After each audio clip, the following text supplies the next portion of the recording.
Think and Grow Rich என்பது வெறும் பணம் சம்பாதிப்பதை பற்றி பேசும் ஒரு புத்தகம் அல்ல.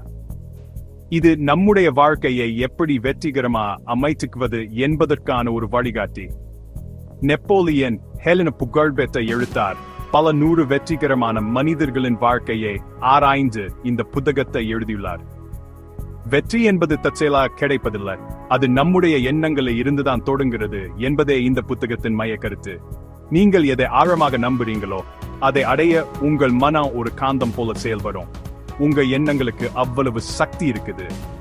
இந்த சக்தி வாய்ந்த பயணத்தின் முதல் படி ஆசை. ஆனா ஆசை மட்டும் இருந்தா போதுமா? நிச்சயம் இல்லை. அந்த ஆசையை நிஜமாக்க ஒரு சக்தி வாய்ந்த எரிபொருள் தேவை. அந்த எரிபொருள் தான் நம்பிக்கை.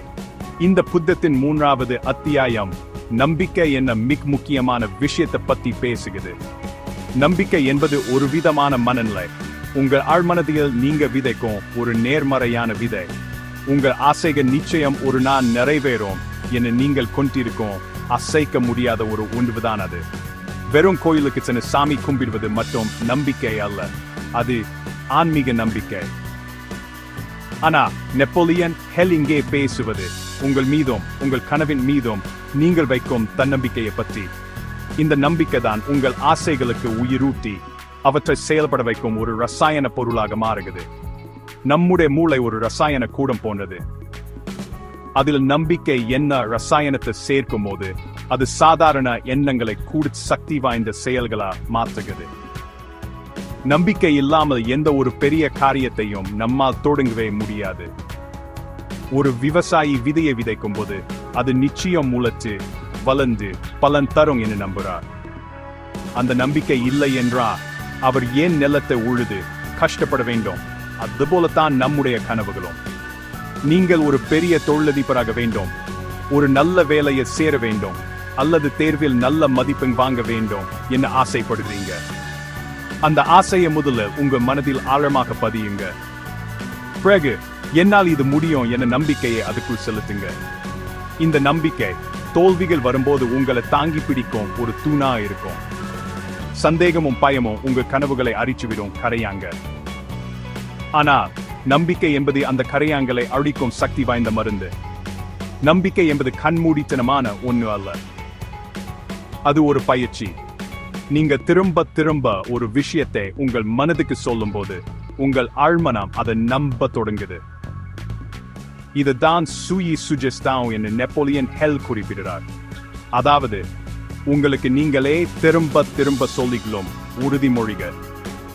நான் வெற்றி பெறுவேன், என் கனவு நிச்சயம் நனவாகும், நான் திறமையானவன் என்று தினமும் உங்களுக்கு நீங்களே சொல்லிக் கொள்ளும் போது உங்கள் மனம் அதை முழுமையா நம்ப தொடங்குகிறது. உங்கள் ஒவ்வொரு செல்லிலும் அந்த நம்பிக்கை ஊடுருவி உங்களை அறியாமலேயே உங்களை சரியான பாதையில் வழி நடத்த தொடங்குகிறது.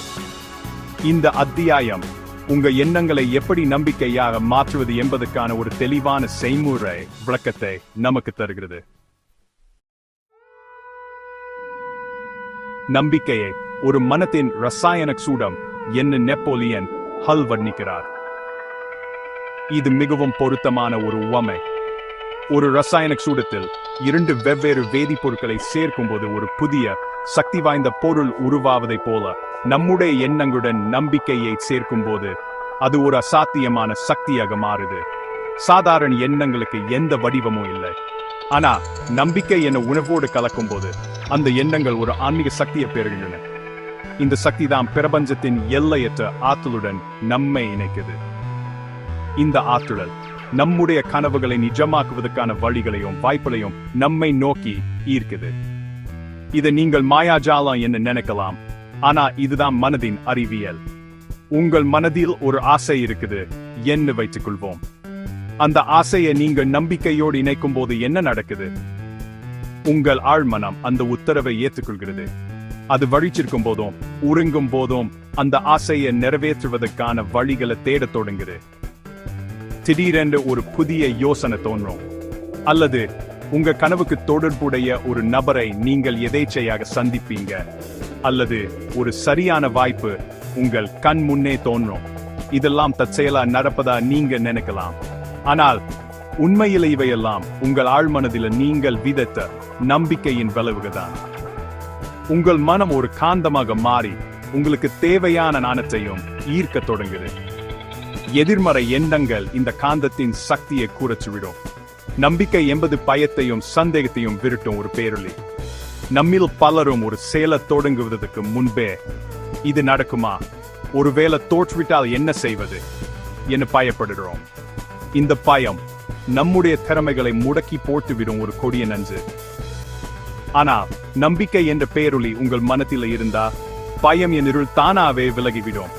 வெற்றி பெற்ற மனிதர்கள் யாருமே பயப்படாமல் இருந்ததில்லை. அவர்களும் பயந்தார்கள்.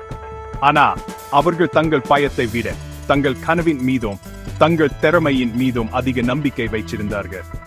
அந்த நம்பிக்கை தான் அவர்களை தொடர்ந்து முன்னேற வைச்சது. தோல்விகள் வந்தபோதும் இது ஒரு தற்காலிகமான பின்னடைதான், நிரந்தரமான தோல்வி அல்ல என்று நம்பினாங்க. நம்பிக்கை என்பது ஒரு காஷுவல் மனநிலை அல்ல. அதை உருவாக்க வேண்டும். தினம் காலையில் எழுந்ததும் இன்னும் ஒரு அற்புதமான நான், என் இலக்கை நோக்கி நான் முன்னேறுவேன் என்று உங்களுக்கு நீங்களே சொல்லிக் கொள்ளுங்கள். உங்கள் கனவு என்ன என்பதை ஒரு காகிதத்தில் எழுதி அதை தினமும் பலமுறை படியுங்க. படிக்கும்போது அந்த கனவு ஏற்கனவே நிறைவேறிவிட்டது போல உணர்வு பூர்வமாக நினையுங்க. இந்த தொடர்ச்சியான பயிற்சி உங்கள் ஆழ்மனதில் நம்பிக்கையை ஆழமாக பதிய வைக்கும். உங்க பேச்சில, உங்க செயலில, உங்கள் உடல் மொழியில் அந்த நம்பிக்கை வெளிப்படத் தொடங்கும். உங்களை சுத்தி இருப்பவர்களும் அந்த நேர்மறை ஆற்றலை உணர்வார்கள். நம்பிக்கை என்பது ஒரு தோற்ற நோயை போன்றது. அது உங்களிடமிருந்து மற்றவர்களுக்கும் பரவும். நம்பிக்கையின் சக்தியை பற்றி பேசுவது எளிது. ஆனால் அதை நம்முடைய அன்றாட வாழ்க்கையோடு எப்படி தொடர்படுத்துவது? தமிழ்நாட்டில் உள்ள ஒரு மாணவர் அல்லது ஒரு இளம் ஊழியரின் வாழ்க்கையை எடுத்துக்கொள்வோம். நீங்கள் ஒரு அரசு தேர்வுக்கு தயாராகி கொண்டிருக்கிறீங்க என்று வைத்துக் கொள்வோம். லட்சக்கணக்கானோர் எழுதும் தேர்வு அது. இவ்வளவு பேரில் நமக்கு எங்கே கிடைக்க போறது என சந்தேகம் இயல்பாகவே எழும். இங்குதான் நம்பிக்கை ஒரு முக்கிய பங்காற்றுகிறது. என்னால் முடியும், எனக்கான ஒரு இடம் நிச்சயம் இருக்குது என்று நீங்கள் ஆழமாக நம்பும்போது உங்கள் படிக்கும் முறையே மாறும். சோர்வாக உணரும்போது சூடு, அந்த நம்பிக்கை உங்களை மீண்டும் படிக்க தூண்டும். வெறும் கடமைக்காக படிப்பவருக்கும் நம்பிக்கையோடு படிப்பதற்கும் பெரிய வித்தியாசம் இருக்குது. ஒரு சிறிய கிராமத்தில் இருந்து சென்னைக்கு வேலை தேடி வரும் ஒரு இளைஞரை உதாரணமாய் எடுத்துக்குவோம். கையில் பெரிய படிப்பு இல்லை, யாரிடமும் சிபாரிசு இல்லை. ஆனால் அவரிடம் ஒன்று மட்டும் இருக்குது. நான் நிச்சயம் ஒரு நல்ல வேலையில சேர்ந்து என் குடும்பத்தை காப்பாற்றுவேன் என அசைக்க முடியாத நம்பிக்கை. அந்த நம்பிக்கை தான் 100 நிராகரிப்புகளுக்கு பிறகும் அவரை 101வது நேர்முக தேர்வுக்கு செல்ல வைக்கிறது.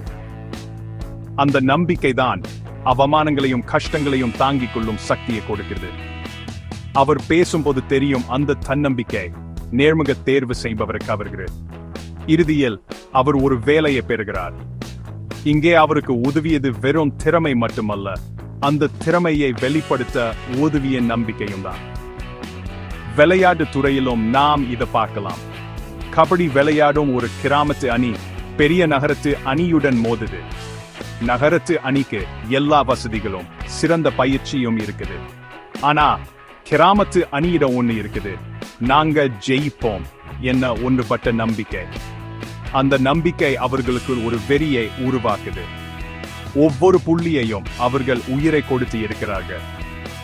அவர்களின் சூட்டு முயற்சிக்கு முன்னா தனிப்பட்ட திறமைகள் தோற்று போகின்றன. இறுதியில் அந்த கிராமத்து அணி வெற்றி பெறுது. இது திரைப்படத்தில் மட்டும் நடப்பதில்லை, நிஜ வாழ்க்கையிலும் நடக்குது. நம்பிக்கை என்பது ஒரு தனிநபருக்கு மட்டுமல்ல, ஒரு குழுவிற்கும் மிகப்பெரிய சக்தியை கொடுக்கும். நம்முடைய குடும்ப உறவுகளிலும் நம்பிக்கை மிக அவசியம். என் மகன் நிச்சயம் நன்றாக படித்து நல்ல நிலைக்கு வருவான் என் ஒரு தாய் நம்பும் போது அந்த நம்பிக்கை மகனுக்கு ஒரு மிகப்பெரிய உந்து சக்தியா மாறுது. என் கணவர் மனைவி எனக்கு துணையா இருப்பாங்க என்ன என் நம்பும் போது உறவுகள் பலப்படுகின்றன. தொழில் தொடங்க ஒருவருக்கு என் பார்ட்னர் நேர்மையாக இருப்பார் என நம்பிக்கை தான் அந்த தொழிலின் அடிச்சலம். நம்பிக்கை என்பது வெறும் வெற்றிக்கான ஒரு கருவி மட்டுமல்ல, அது நம்முடைய வாழ்க்கையை அர்த்தம் உள்ளதாகவும் அழகாவும் மாற்றும் ஒரு உண்வு. அது நம்மை சுற்றியுள்ள மனிதர்களுடன் நம்மை பிணைக்கும் ஒரு பாலம். நம்பிக்கை என்பது பிறக்கும் போதே நம்முடன் வருவது அல்ல. அதை நாம் தான் படிப்படியாக கட்டமைக்க வேண்டும். இதோ உங்கள் தன்னம்பிக்கையை வளர்த்துக் கொள்ள சில எளிய படிகள். முதல் படி, உங்களுக்கு என்ன வேண்டும் என்பதை தெளிவாக வரையறுங்க. நாம் பணக்காரன் ஆக வேண்டும் என்று பொதுவா சொல்வதை விட, அடுத்த நாம் மாதம் ₹1,00,000 சம்பாதிக்கும் ஒரு வேலையில இருப்பேன் என்று துல்லியமா இலக்கை நிர்ணயிங்க. தெளிவான இலக்கு உங்க மனதுக்கு ஒரு தெளிவான கட்டளையை கொடுக்கும். அதுதான் நம்பிக்கையின் முதல் புள்ளி. அந்த இலக்கை ஒரு தாளில எழுதி உங்க கண்ணில் படும் இடத்துல ஒட்டி எழுங்க.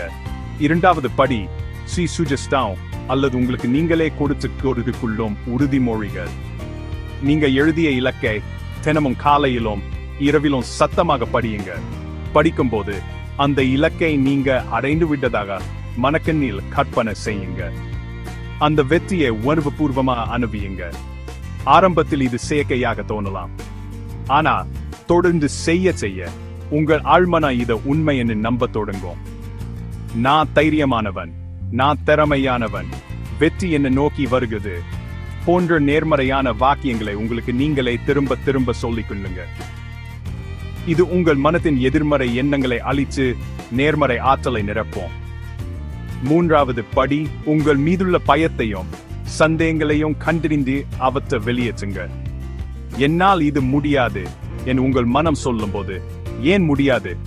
இதுக்கு முன்னா சாதித்த விஷயங்கள் இல்லையா என்று உங்களுக்கு நீங்களே கேள்வி கேளுங்க. உங்கள் கடந்த கால சிறு வெற்றிகளை நினைவூருங்க. அந்த வெற்றிகள் உங்கள் தன்னம்பிக்கைக்கு உரமூட்டும். தோல்விகளை பார்த்து பயப்படாதீங்க. ஒவ்வொரு தோல்வியும் வெற்றிக்கான ஒரு பாடம்.